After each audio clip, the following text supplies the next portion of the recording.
Welcome to my channel Bagish education Bagish sir উচ্চ মাধ্যমিক স্কুলের বাংলার শিক্ষক। আজকে যারা মাধ্যমিক পরীক্ষার্থী আছো 2025-এর জন্য, এখন যারা ক্লাস 10-এ পড়ছো, প্রথম পর্যায়ভিত্তিক মূল্যায়নে তোমাদের বাংলার কোনি যেন 1 থেকে 30 পাতা পর্যন্ত আছে এবং এই বইটা তোমাদের কাছে খুব গুরুত্বপূর্ণ। ইতিমধ্যে আমরা কিন্তু প্রথম, দ্বিতীয় এবং তোমাদের তৃতীয় 3টে পরিচ্ছদ বলেছি। আজকে চতুর্থ অধ্যায় আসছে।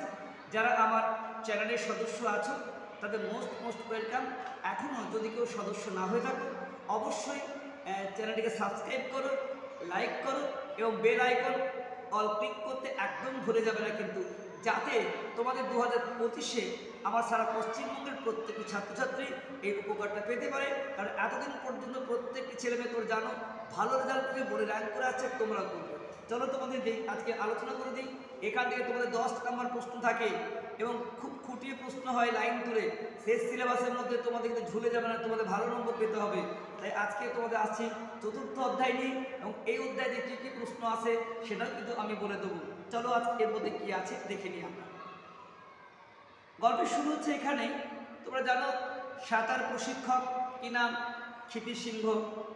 উনি তার স্ত্রী লীলাবতী, একটা ছোট্ট দোকান আছে তার স্ত্রীর, আর উনি সাঁতার শেখান। খুব অভাব বাড়ির মধ্যে, বাজার করে আনেন উনি, স্ত্রী রান্না বান্না করেন মোটামুটি। তো আজকের দিনে দেখা যায় উনি বাজার করে আনেন এবং হয়তো ভাতটা চড়িয়ে দিয়ে চলে যান, বাকি সবজি টবজিগুলো হয়তো উনি ক্ষিতিশবাবুই করেন। বাজার আনতে দেরি হলে রেগে পালিয়ে যায় তার স্ত্রী, তেমন ঘটনা এখানে দেওয়া আছে। দেখো একটা, সকাল 8টা প্রায়, ক্ষিতিশ বাজার করে ফিরছে। জুপিটরে সে আর যায় না। কেন? তার চাকরি খেয়ে ফেলেছে তার যে হরি আছে প্রতিদ্বন্দ্বী এবং সেকালের উচ্ছৃঙ্খল ছেলেমেয়েরা, যারা প্রকৃত পুরনো শিক্ষককে বুঝতে পারেনি, তার জন্য আজ তার যন্ত্রণা যে তার ভালোবাসার যে ক্লাব যেখানে শেখাতেন সদস্য আছেন, কিন্তু শিক্ষক হিসেবে তিনি আর যান না সেখানে। সকাল বিকাল এখন তার কোনো কাজ নেই। এতদিন পর্যন্ত সকাল বিকালে উনি সাঁতার শেখাতেন। অবশ্য বাজার করাটা তার নিত্য দিনের কাজগুলির মধ্যে অন্যতম। অর্থাৎ তিনি প্রত্যেক দিন বাজার করেন, নিয়মিত কাজ এটা। সে বাজারে যায় বাড়ির কাছে বস্তির সরু গলি দিয়ে। অর্থাৎ বাজারে যাওয়ার সময় শর্টকাট বা কম সময়ে পৌঁছানো যায়, অলিগলি বেয়ে গেলে দেখবে তাড়াতাড়ি পৌঁছানো যায়। আর মেন রাস্তা হয়ে আসলে সময় বেশি লাগে, তার জন্য উনি কলকাতার হাওড়ার গলিতে গলি হয়ে যান, যাতে বাজারটা খুব তাড়াতাড়ি পৌঁছানো যায়। ফেরে সেন্ট্রাল এভিনিউতে চিলড্রেন পার্কটা ঘুরে অন্য পথ ধরে। আসবার সময় সেন্ট্রাল পার্কে এভিনিউ হয়ে চিলড্রেন পার্ক হয়ে ঘুরে ঘুরে আসে, কারণ তাড়াতাড়ি বাজারটা করতে হয়। বাজার পাবার জন্য তারপর একটু ঘুরে ঘুরে বাজারের মধ্য দিয়ে আসেন, সময় ব্যয় করে। আজ ফেরার পথে দেখলো পার্কে খুব ভিড়। হঠাৎ দেখলো পার্কে এত ভিড় কেন? বিশ্রাম চালাটায় টেবিল চেয়ার পাতা আছে, যেখানে সবাই রেস্ট নেয়, সে বিশ্রাম চালা, সেখানে অনেক চেয়ার পাতা আছে। লাউড স্পিকারে হিন্দি ফিল্মের গান বাজছে। হঠাৎ বন্ধ করে ঘোষণা হলো। এই মুহূর্তে দেখলাম ওখানে বিশ্রাম চালায় টেবিল চেয়ার পাতা ছিল এবং হিন্দি ফিল্মি গান বাজছিল। হঠাৎ থেমে গিয়ে কেউ ঘোষণা করছে, নেতাজি বালক সংঘের উদ্যোগে 20 ঘন্টা অবিরাম ভ্রমণ প্রতিযোগিতা। প্রতিযোগিতা শুরু হয়েছে কাল রাত 8টায়, শেষ হবে আজ বিকেল 4টায়। এটা ঘোষণা হলো। লাউডস্পিকারে অন্য এক চাপা গলা শোনা গেল। সে বলছে, এই শালা কি বললি? 4টায় কিরে? বল 4 ঘটিকায়। ওরা একে অপরকে ভুল সংশোধন করছে। আমরা জানি সাধু ভাষায় বলা চলে না, 4টাতেই বলতে হতো, সেটা 4টাই বলেছে। আর ভালো করে বললে কি হয়? 4 ঘটিকায়। সে বলছে, বলবে এই শালা কি বললি? 4টায় কিরে? বল 4 ঘটিকায়। এটাও কিন্তু কানে শোনা যাচ্ছে। অ্যালাউন্স করতে হলে শুদ্ধ করে বলতে হয়, এটাও শোনা যাচ্ছে। শেখাচ্ছে অ্যালাউন্স করতে হয়, নট অ্যালাউন্স, অ্যানাউন্স। কিন্তু কি বলছে? অ্যালাউন্স করতে হলে শুদ্ধ করে বলতে হয়, এই শালা কি বললি? 4 ঘটিকায় বল। এগুলো সব কিন্তু কানে শোনা যাচ্ছে। ও বলছে, আরে আমি যা লেখা আছে তাই তো করছি। আর দে দে দে দে দে আমাকে মাইকটা দে তো, আমি বলছি। এরপর অন্য এক কণ্ঠে শোনা গেল, প্রতিযোগিতা শুরু হইয়াছে কল্ল রাত্রি 8 ঘটিকায়। প্রতিযোগিতা নয়, কি হবে? প্রতিযোগিতা। এখানেও ভুল। তাহলে প্রতিযোগিতা শুরু হইয়াছে, এটা হয়েছে হবে রাত্রি 8 ঘটিকায়। উদ্বোধন করবেন অতীত দিনের খ্যাতকীর্তি ফুটবল খেলোয়াড় শ্রী কৃষ্ণপ্রসাদ মাইতি। আর প্রতিযোগিতা সমাপ্ত হইবে অদ্য বৈকাল 4 ঘটিকায়। পুরস্কার বিতরণ করিবেন শ্রদ্ধেয় জননেতা আমাদের সংঘের প্রধান পৃষ্ঠপোষক শ্রী বিষ্ণুচরণ ধর মহাশয়। দেখো, শ্রদ্ধেয় নয়, শ্রদ্ধেয়, এটাও ভুল। পৃষ্ঠপোষক নয়, পৃষ্ঠপোষক, সমস্ত ভুল বলছে। আর সেই যে মোটা লোকটি যে মালিশ করতে এসেছিল, সেই বিষ্ণুচরণ কিন্তু আজকে এদের কি করবে? পুরস্কার বিতরণ করবেন। আর উদ্বোধন করছেন কে? বিখ্যাত ফুটবল খেলোয়াড় শ্রী কৃষ্ণপ্রসাদ মাইতি। প্রতিযোগিতায় নেমেছিল 22 জন প্রতিযোগী, 8 জন অবসর নিয়েছেন। এটাও ভুল করছেন। প্রতিযোগিতায় হবে না, প্রতিযোগিতায়। আর প্রতিযোগী নয়, প্রতিযোগী। যাই হোক, নেমেছিল কজন? 22 জন। এখন টিকে আছে কজন? 8 জন। কালকে রাত্রির থেকে চলছে, আজকে 4টে পর্যন্ত এতক্ষণ হাঁটতে হবে ওখানে। শুধু টিকে থাকায় দুর্দায়।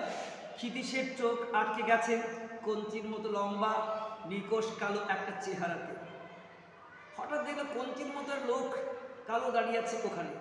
গোলাকৃতির পার্কটিকে ঘিরে রেলিং, তার থেকে 6 হাত ভেতরে সিমেন্টের পথটা বেড দিয়েছে মধ্যস্থলের ঘাসের জমিকে। অর্থাৎ 6-7 ভেতরে সিমেন্টের যে পথটা, সেখানে কিন্তু ঘাসের জমি আছে। প্রতিযোগীরা পথ ধরে হাঁটছে, তারা খুব ক্লান্ত, মন্থর গতিতে। ভেবে রাখো, এত সময় ধরে হাঁটাটাও কষ্টকর। অধিকাংশের বয়স 16 কি 17। বৈশাখের ভয়ঙ্কর রোদ মাথায় নিয়ে তপ্ত সিমেন্টের ওপর তাদের সারা দুপুর হাঁটতে হবে। পরনে অবশ্য ঢিলে ফুল প্যান্ট আছে, ঢলঢলে বুশ শার্ট আছে, পায়ে হাওয়াই চটি আছে। চুলটা ছেলেদের মতো হলেও ঘাড়ের কিনারে পৌঁছে গেছে। রাস্তার মাঝ থেকে ক্ষিতীশ রেলিংয়ের ধারে সরে এলো। একটি লম্বা নিকোষ কালো চেহারা কঞ্চির মতো, তাকে বারবার দেখছে ক্ষিতীশ। তার চেহারা এখানে দেওয়া হলো, যার চেহারা বর্ণনা আছে যে পরনে ফুল প্যান্ট, ঢলঢলে বুশ শার্ট, হাওয়াই চটি, ছেলেদের মতো চুল হলো, কানের ঘাড়ে পৌঁছে গেছে চুলটা। অবশ্যই তোমরা বুঝতে পারছো এ হলো কোনি। ক্ষিতীশের চোখ অনুসরণ করতে লাগলো শুধু একজনকেই, সবার নয়, একজন নজর কেড়েছে। পার্কের মধ্যে শিশু এবং বালকদের প্রচণ্ড ভিড়। বয়স্করা রাস্তা দিয়ে চলতে চলতে শুধুমাত্র ঘাড় ফিরিয়ে তাকিয়ে নিয়ে চলে যাচ্ছে। প্রতিযোগীদের চোখে রাত্রি জাগরণ, ক্লান্তি আর ক্ষুধার ছাপ। পার্কের চক্র প্রায় 75 মিটারের। ওদের কেউ কেউ চেনা লোকের দেখে শুকনো হাসছে, 2-4টে কথাও বলছে। গঙ্গায় সাঁতারের সঙ্গী অবশ্যই সেই 3টি ছেলে পার্কের মধ্যে ঘাসের উপর দিয়ে কনির পাশাপাশি হাঁটতে হাঁটতে ওদের সঙ্গে কথাও বলবো। কনি হাত নেড়ে ওদের চলে যেতে বলেছে, কারণ অনেক সময় লাগবে। ওর বন্ধু বান্ধব এসছে, চটিগুলো খুলে পথের পাশে রাখলো। উদ্যোক্তা যারা আছে তাদের দেওয়া লজেন্স পকেট থেকে বের করে ওদের 3 জনকে একটা করে দিল, আর নিজেও একটা খেলো। হাঁটতে হাঁটতে সে মুখের কাছে হাত তুলে জলপানের ইশারা করতেই নেতাজি বালক সংঘের একজন ছুটে এসে তাকে 1 গ্লাস জল দিয়ে গেল। 3-4 চক্করের পর আবার সে চটি পড়ল। প্রচণ্ড গরম, হাঁটতে পারছে না, হাতে চটি নিয়েছিল। 3-4 চক্কর পর আবার চটি পড়ছে, কষ্ট হচ্ছে চটি পড়তে, তবু ছুটছে। ক্ষিতীশের হুঁশ ফিরল যখন তার প্রতিবেশী অমূল্যবাবু অফিস যাবার পথে দাঁড়িয়ে গিয়ে বলল, কি দেখছেন ক্ষিতীশবাবু, বাঙালিদের ক্রিয়াচর্চা? এই লোকটা ব্যঙ্গ করে। লোকটিকে ক্ষিতীশ একদমই পছন্দ করে না, কারণ শুধু নাটকীয় ঢঙে বরাবরই বাঁকা বাঁকা কথা বলে। তাই বলল, কি আর করবে বলুন, আমরা তো ওদের ক্রিয়াচর্চার জন্য কিছু ব্যবস্থা করে দিতে পারিনি, তাই ওরা ওদের মতো করেই ব্যবস্থা করে নিয়েছে। লোকটা ক্ষিতীশকে বলল। কথাই কথা বাড়ে, ইচ্ছে করে তর্ক করলো না। তাই ক্ষিতীশ কোনো উত্তর না দিয়ে অন্য মুখে চলল, বাড়ি মুখে চলল। বাড়িতে ফিরে এলো, সদর দরজা এখন তালা বন্ধ। লীলাবতী বেরিয়েছে। লীলাবতীকে ক্ষিতীশের স্ত্রী। অবশ্য দ্বিতীয় চাবি ক্ষিতীশের কাছে আছে। ঘড়ি দিকে জিভ করিস, প্রায় 50 মিনিট লেট করেছি। লীলাবতী হয়তো এত রেগে রান্না না চাপিয়ে হয়তো চলে গেছে, তাই সত্যি রেগে গেছে লীলাবতী। সে কিন্তু রান্নার হাঁড়ি প্রতিদিন বসায়, আজকে ভাতের হাঁড়ি না বসেই চলে গেছে। বাধ্যই ক্ষিতীশ নিজেকে রান্নার উদ্যোগ শুরু করতে হলো। আনাজ করতে বসে বারবার তার ইচ্ছে করলো একবার পার্কে গিয়ে কণিকে দেখে আসি, কারণ খেলা শেষ হতে অনেক দেরি। এই দ্বিতীয়বার সে ওকে দেখলো। একবার গঙ্গার ঘাটে দেখেছিল, আর আজকে এই দ্বিতীয়বার। অবিরাম হাঁটা, এই ব্যাপারটা সে একদম পছন্দ করে না, কারণ এতে বুদ্ধির দরকার হয় না। বলদের মতো শুধু পাক খাওয়া আর পাক খাওয়া, স্পিড দরকার হয় না, পেশির জোর লাগে না, পাল্লা দিতে হয় না। আর একটা মানুষ অন্য মানুষের সঙ্গে। একে স্পোর্ট বলতে ক্ষিতীশের ভীষণ আপত্তি। তোমরা জানো ওই প্লাস্টিক বল উঠেছে, 6 মারলি আউট, এটাও খেলা নয়। প্রকৃত খেলা নিশ্চয়ই ক্রিকেট, ফুটবল। সেরকম কিন্তু হাঁটে, এই হাঁটাটা কোনো খেলা নয়। আবার এতক্ষণ ধরে যার মধ্যে কোনো কম্পিটিশন নেই, উনি এটা খেলা বলেন না। এরপর সেই গোল দিঘিতে চিৎকার করে তার আপত্তিটা জানিয়েছিল। 90 ঘন্টা সাঁতার কেটে বিশ্ব রেকর্ড লাভে প্রয়াসী এক সাঁতারুকে এটাও দেখেছিল। ওরে বুদ্ধু, এখনো যে একটা অলিম্পিক মেডেল সাঁতার কেটে আমরা পাইনি, আর এইসব বুজরুকি দেখে রেকর্ড করে তুই কি দেশের মান বাড়াবি? এরকম করে দেশের মান বাড়ানো যায় না কখনো। ক্ষিতীশকে জনা চাঁদেক চেনা লোক সরিয়ে টেনে না নিলে হয়তো তখনই জলে ঝাঁপ দিয়ে বিশ্ব রেকর্ড কাকে বলে সে দেখে তছনছ করে দিত। তবে সে এইটুকু মানে এইরকম অবিরাম ব্যাপারগুলোর মধ্য দিয়ে কেমন সহ্যশীলতা, কেমন একগুঁয়েমি সেটা বোঝা যায়। কিন্তু কী লাভ হবে তাতে, যদি না তাদের থাকে সুশৃঙ্খল ট্রেনিং আর টেকনিকের মারফত সেগুলো বড় কাজে লাগানো যায়। প্রত্যেক ক্ষেত্রে আমাদের প্রশিক্ষক দরকার হয়। প্রশিক্ষক বা শিক্ষক ছাড়া কোনো কিছু শেখা যায় না। অপচয়, ক্ষিতীশ এইসব অপচয় দেখে বিরক্ত বোধ করে, খুব বিরক্ত বোধ করে। কিন্তু এখন সে ছটফট করছে পার্কে যাওয়ার জন্য। উঠে ঘড়ি দেখলো, হিসেব পুষে বার করলো, কোনি প্রায় 14 ঘন্টা হাঁটছে, এখনো 6 ঘন্টা বাকি। ভয়ঙ্কর এসেছে 6 ঘন্টা, টিকতে পারবে কি? এটা তার মনে বারবার প্রশ্ন দেখা দিল। কুকারে রান্না চাপিয়ে ক্ষিতীশ দরজায় তালা কেটে আবার বেরিয়ে পড়লো এবং পার্কে দেখা যায় দর্শকদের সংখ্যা অনেক কমে গেছে। গাছের ছায়ায় কিছু আর বিশ্রামের উদ্যোক্তারা সেখানে আছেন মাত্র। কোনি হাঁটছে, মাথায় ছেঁড়া বেতের টুপি। ক্ষিতীশ গুনে দেখলো ওরা এখন আছে 13 জন। একজন বসে গেছে। পার্কে ঢুকে সে গাছের ছায়ায় দাঁড়িয়ে পড়লো। কোনি যখন সামনে দিয়ে হেঁটে যাচ্ছে তখন সে তীক্ষ্ণ দৃষ্টি তাকাচ্ছে বারবার। কোনির গালে ঘাম বেরিয়ে চিবুকে আসছে, গালের উঁচু হাড় দুটো উঁচু হয়ে গেছে, ঠোঁটের চামড়া শুকনো হয়ে গেছে, কিন্তু মাথাটা তুলে যেভাবে তার পাতলা দেহটাকে সে এগিয়ে নিয়ে যাচ্ছে, তাতে ক্ষিতীশের মনে হলো যেন আকাশ থেকে আগুন জ্বলল। কোনিকে থামানো যাবে না। কেন মনে হলো ক্ষিতীশ তা ব্যাখ্যা করতে পারবে না, শুধু এইটুকুই বলবে যে একটা লোক নিজের সম্পর্কে কী ভাবে সেটা বোঝা যায় তার চলার ভঙ্গিতে, তার ইঙ্গিতে। ক্ষিতীশ বাড়ি ফিরল 12টায়। লীলাবতী কথা বলছিল দোকানের দুটি মেয়ের সঙ্গে। ক্ষিতীশ দাঁড়িয়ে গিয়ে বলল, হাতিবাগানের ঘর কি হলো? আরে সে তো অনেক টাকা সেলামি চায়, সম্ভব নয়। তাহলে লীলাবতী, ক্ষিতীশ তখন বাড়ি ঢুকলো বাচ্চা কটা, বেলা 12টা।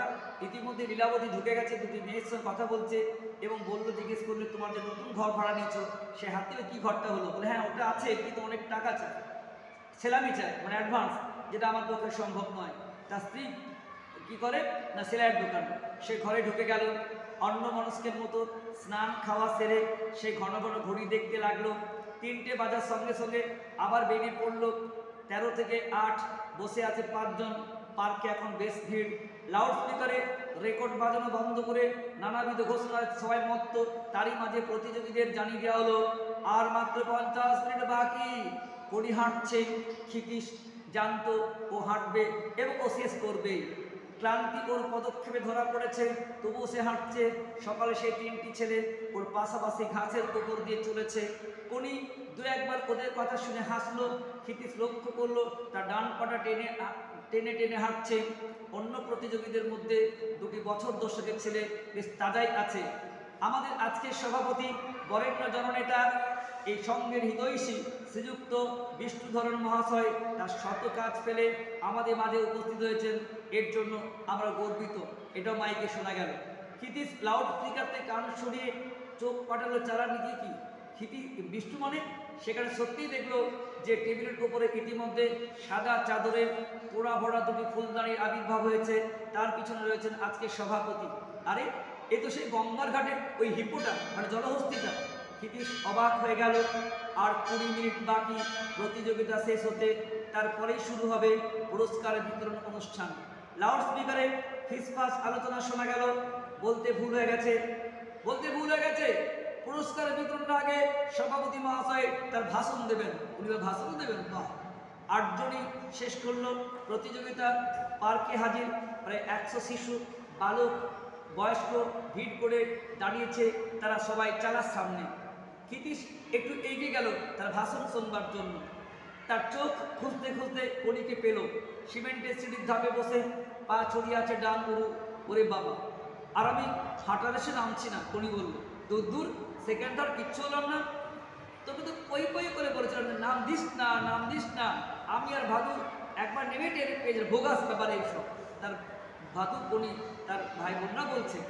কান্তি বলছিল যে লোকেরা নাকি এসে তিনটে টাকা দিয়ে দেয়। কই দিল না, তো টাকার লোভেও তোকে নেমেছিল গিফট দেবে। আরে এইসব ছোটোখাটো কম্পিউটার দেয়, টাকা কোন দেয়, এটা জানিয়ে দিল। তোকে বলেছে উনি যদি ফ্রক করে নামতো না দেখতিস অন্তত 20-25 টাকা পেত। মেয়েরা ছোট্ট ফ্রক করে নামলে মানুষ টাকা দেয়, কিন্তু কণিকে দেখা যায় ছেলের মতো, তাই কণি টাকা পেল না। বলছে প্যান্ট শার্ট পরলে তো ওকে ছেলে দেখায়, দেবে কেন টাকা? ওরা ডিল দিত। এইখান লোকে কঞ্জুস মানে কি কৃপণ। না রে, ঠিকই বলেছে ভাদুটা, আমাকে প্যান্ট পরলে ছেলেদের মতোই দেখায়। এই দেখ চন্ডু, প্রাইজ কি দেবে?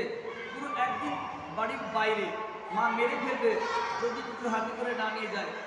লাউড স্পিকারে আনুষ্ঠানিক ঘোষণা শেষ হয়েছে এবং সভাপতি বিষ্ণু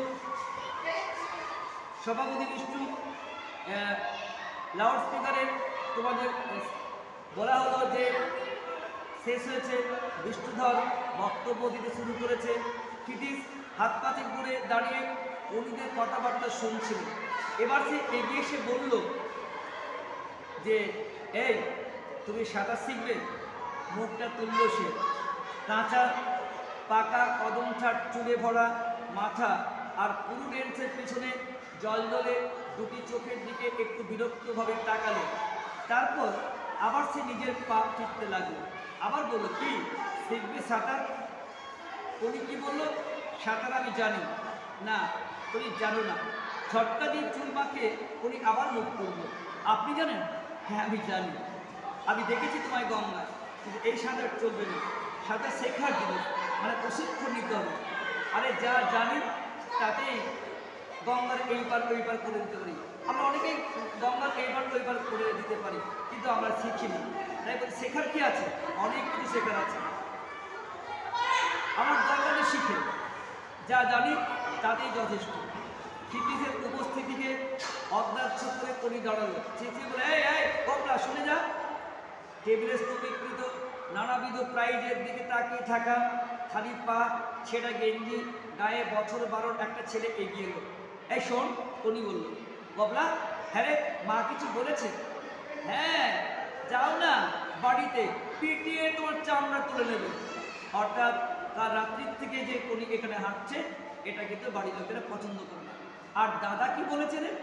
আরে দাদা তো, তোমার দাদা তো কাজেই যায়নি, দাদা জ্বর হয়েছে, মার সঙ্গে ঝগড়া করেছে তোমাকে নিয়ে। তো দাদা বলেছে যে বেশ করেছে কণি, অর্থাৎ দাদা আমাকে সাপোর্ট করে। ক্ষিতিশ ভাবলো আরেকবার কণির সঙ্গে কথা বলবে, কিন্তু ততক্ষণে কণিকে ডেকে নিয়ে গেছে নেতাজি বালক সংঘের কর্মকর্তারা। প্রতিযোগীদের হাতে একটি করে খাবারের ঠোঙাও দেওয়া হয়েছে। এই যে শরীর, এবং উনি বলছেন, বক্তব্য রাখছেন কে? ওই বিষ্ণুধর। কি বলছেন? এই যে শরীর, একে চাকর বানাতে হবে। ক্ষিতিশ ফিরে তাকালো বক্তৃতাকারীর দিকে। মাইক্রোফোনের পিছনে একটি ধুতি পাঞ্জাবি করা দেখা যায় যে চর্বির ঢিপি, ওটা মানুষ নয়। ক্ষিতিশ ভিড় কেটে চাকরের দিকে এগোলো এবং বলল, কি করে সম্ভব? বলছেন আপনার লক্ষ লক্ষ টাকা আছে, কিন্তু আপনি আর্চ করতে পারবেন, পিক করতে পারবেন, ছুটতে পারবেন? যদি কেউ আপনাকে চাটি মেরে পালায়, পারবেন কি তাকে দৌড়ে ধরতে? না, পারবেন না। আমি জানি আপনি পারবেন না। যেগুলো সব ওকে বলেছিল ওইগুলো বক্তব্য রাখছে। সভাপতির পিছন থেকে কণ্ঠস্বর শোনা গেল, কে? ক্ষিতিশ বলছে, হ্যাঁ একবার পরীক্ষা করে দেখবো নাকি? তা আপনাকে চাটাতো, আপনি কেমন ছুটতে পারেন দেখবো। বিষ্ণুধর পিছনে তাকালো, দেখলো সে ক্ষিতিশ কথা বলছে। ভ্রু কুচকে বলে, চুপ চুপ, বলবেন না কিছু। মাইকে হাত চাপা দিয়ে চাপা গলায় বলল, এই সব জায়গায় ইয়াকে পারবেন না তো? তারপর হাত সরিয়ে আবার বলতে শুরু করলো, কেন পারবেন না? জানেন কি কারণটা? কারণ আপনার শরীরটা ফিট নয়। সব বিষ্ণু বক্তব্য রাখছে। আর ফিটনেস আসে নিয়মিত ব্যায়াম থেকে।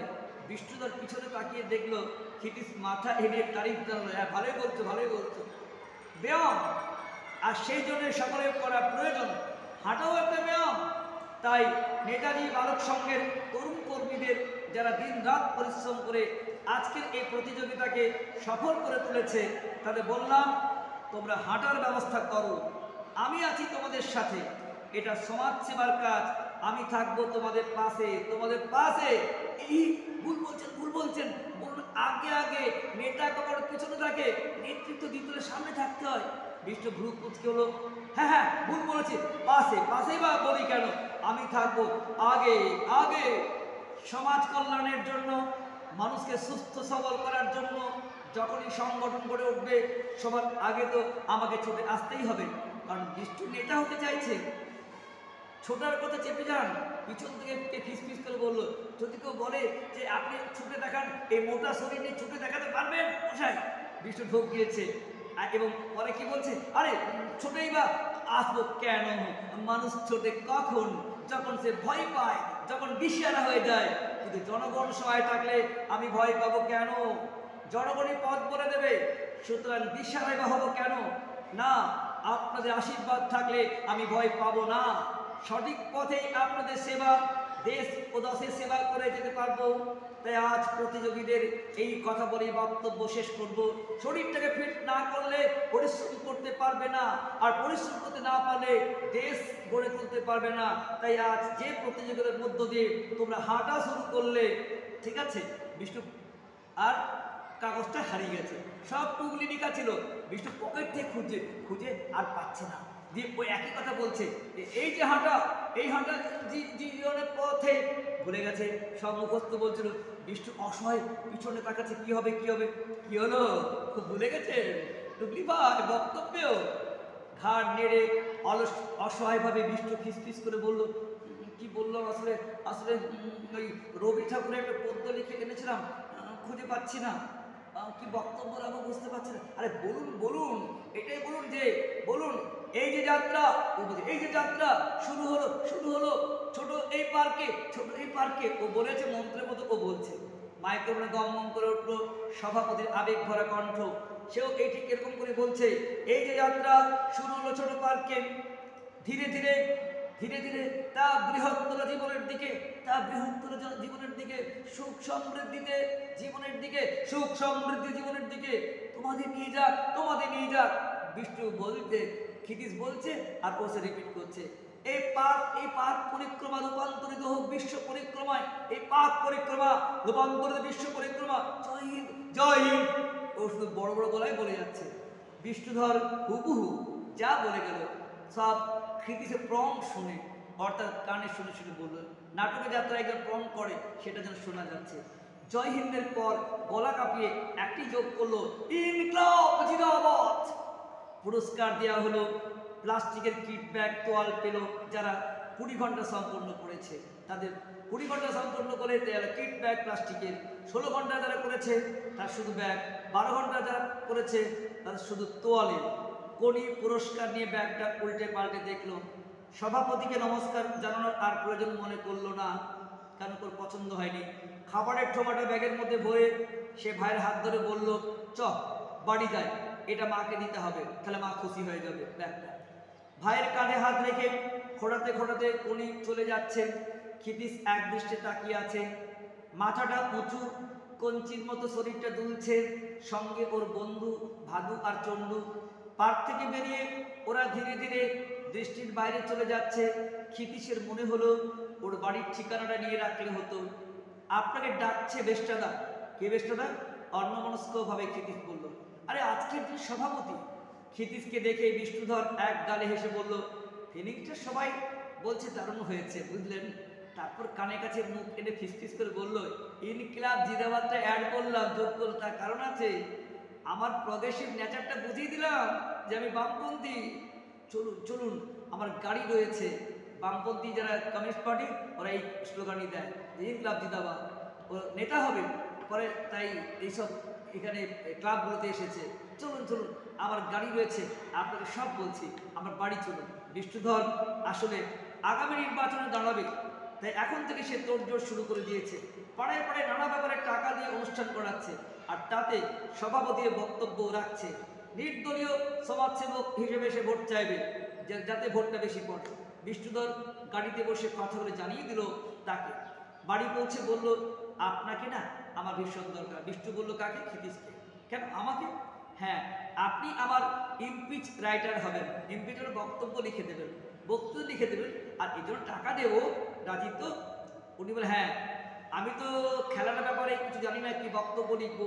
ক্ষিতীশ বিশ্বের ধাক্কা সামালতে সামালতে বলল যে মুখে মুখে বক্তব্য রাখতে পারে প্রতিভা আছে, মানে সে যে ফিউজ হয়ে যেত আমাদের বিষ্ণুধর পিছনে প্রপ না করলে। প্রতিভা আছে আমাদের ক্ষিতীশ সিংহের, সেজন্য বলে আপনার লিখে দিতে হবে। আর সেই জন্যই তো আপনাকে চাই। খেলা নিয়ে বক্তব্য তো আমি দিতে চাই, আমি ওটাই বক্তব্য রাখুন, আর কিছু বিষয় নয়। বিনোদ বড় সেটিং এমএলএ খেলার লাইন থেকে উঠেছে, অনেক ক্লাবের প্রেসিডেন্ট। আমিও খেলার লাইন ধরে ক্যাম্পেইন করব। ক্যাম্পেইনিং মানে প্রচার করব। বিনোদ বড় মিনিস্টার হতে চাই, আমিও চাই। সিঙ্গারা মুখে দিয়ে ক্ষিতীশ বলল, ঠিক আছে, আমি ভেবে দেখি আপনাকে ইমপিচ লেখা দেওয়া যাবে কিনা। কারণ ক্ষিতীশের মাথায় অনেক কিছু ঘুরতে লাগলো। এই ঘোরাটা নিয়ে পরবর্তী পঞ্চম অধ্যায়ে আমরা শুরু করব। এই পর্যন্ত তোমাদের কেমন লাগলো কমেন্টে জানিও। আর তোমাদের বলেছিলাম এখানে কি প্রশ্ন ইম্পর্টেন্ট এবছর। অবশ্যই তোমরা জানো যে এখানে সবচেয়ে ইম্পর্টেন্ট প্রশ্ন হচ্ছে যে এখানে ওই ক্ষিতীশ সিংহের যে বক্তব্য সেটা কিন্তু খুব গুরুত্বপূর্ণ। এখানে কিন্তু প্রশ্ন আসে তোমাদের কাছে যে এই যে বক্তব্য রেখেছে আর যে বক্তব্য ক্ষিতীশ তোমাকে বলছে এখানে, সেই বক্তব্যটা একটা প্রশ্ন তোমাদের কিন্তু প্রায় এসে থাকে। তাই এটা তোমাদের কাছে খুব গুরুত্বপূর্ণ। এই সভাপতির আবেগ ভরা কণ্ঠে যা যা এবং কী কী পুরস্কার পেল সেটা কিন্তু গুরুত্বপূর্ণ তোমাদের কাছে। আর ঝুঁকিডোর ক্লাবের যে খেলার বিষয় সেটাও গুরুত্বপূর্ণ প্রশ্ন। এই তিনটে দিক তোমরা ভালো করে দেখবে এবং অবশ্যই তোমাদের প্রশ্ন এবং স্ট্যান্ডার্ড অ্যান্সার নিয়ে আমরা আসবো। শুধু তোমরা টেস্টগুলো ভালো করে খুঁটিয়ে পড়ো। অবশ্যই তোমরা, আবার বলছি যাওয়ার আগে, চ্যানেলটিকে নতুন সদস্য তাহলে সাবস্ক্রাইব করো। আর যারা সদস্য আছো মোস্ট ওয়েলকাম, এবং অবশ্যই কমেন্টে জানাও। এবং অবশ্যই তোমরা যারা নতুন সদস্য সাবস্ক্রাইব করছে বেল আইকনও অল ক্লিক করে রাখবে। এবং নিয়মিতভাবে তোমরা আমাদের সঙ্গে থেকেও বন্ধুদের শেয়ার করো। আগামী 2025-এ তোমরা মাধ্যমিকে একটা দুর্দান্ত রেজাল্ট করো, এই আশা আকাঙ্ক্ষা নিয়ে আজকে তোমাদের ক্লাস শেষ করলাম। দেখা হচ্ছে তোমাদের নেক্সট ভিডিওতে। সকলে ভালো থেকো, সুস্থ থেকো।